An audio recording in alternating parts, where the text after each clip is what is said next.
అధికారం ఉన్నా లేకున్నా ప్రజల మధ్య ఉంటా అని డీకే అరుణ అన్నారు. అయోధ్యలో రామమందిరం నిర్మాణ దశలో ఉన్నది.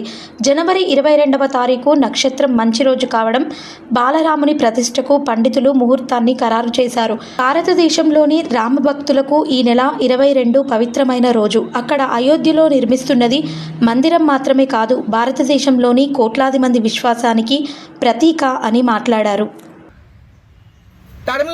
అది రూపుదిద్దుకోవడం, టెంపుల్ ప్రారంభం చేయడం పూర్తవుతూ ఈరోజు పూర్తి కాబోతున్నటువంటి నేపథ్యంలో ఈరోజు ప్రాణ ప్రతిష్ట జనవరి 22వ తేదీన జరుగుతుండడం కూడా మన అందరి కూడా మన జీవితాలలో ఎన్నటికీ మర్చిపోయినటువంటి రోజు.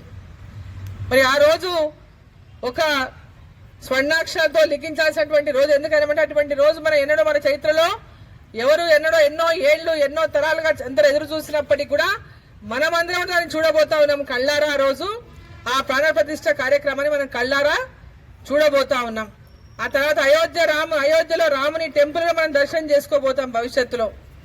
కాబట్టి అందరూ రేపటి నుంచే రేపు 14వ తేదీ నాడు, అంటే వారం రోజులు, 22వ తేదీ మనకు ప్రాణ ప్రతిష్ఠ ఉంది కాబట్టి వారం రోజులు ప్రతిరోజు ప్రతి ఊర్లో ఉన్నటువంటి గుడులు, ప్రతి వాడలో ఉన్నటువంటి గుడులను శుభ్రం చేసుకొని ఆ వాతావరణం అంతా కూడా చుట్టుముట్టు కూడా పరిసరాలను శుభ్రం చేసుకొని ఒక పవిత్రమైనటువంటి దేవాలయాల ముందు పవిత్రమైనటువంటి వాతావరణం ఉండే విధంగా మనం ఏర్పాటు చేసుకొని ఆ శుభ్రంగా గుడి పరిసరాలను శుభ్రం చేసుకొని గుళ్ళను శుభ్రం చేసుకొని అక్కడ రోజు పూజా కార్యక్రమాలు నిర్వహించుకుంటూ మరి 22వ తేదీ నాడు పెద్ద ఎత్తున అన్ని గ్రామాల్లో అన్ని గుళ్ళలో మరి పెద్ద ఎత్తున పూజలు కళ్యాణాలు ఆ రోజు జరిగే విధంగా మనం అందరం పాల్గొంటూ మరి ఆ రోజు సాయంత్రం రామజ్యోతిని ప్రతి ఇంట్లో కూడా రామజ్యోతిని వెలిగించి శ్రీరాముని మన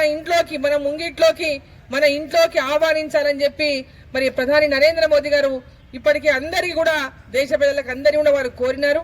మనం కూడా ఈరోజు ఆ యొక్క ఏదైతే ప్రధానమంత్రి గారు ఈ దేశం కోసం, ఈ దేశ ప్రజల కోసం మన ఎన్నో ఏండ్ల కళ, 100 సంవత్సరాల కళ నిజంగా పోతున్నటువంటి తరుణంలో ఒక పవిత్రమైనటువంటి రోజున మన ఇళ్లలో కూడా ప్రతి ఒక్క రామజ్యోతిని వెలిగిద్దాం.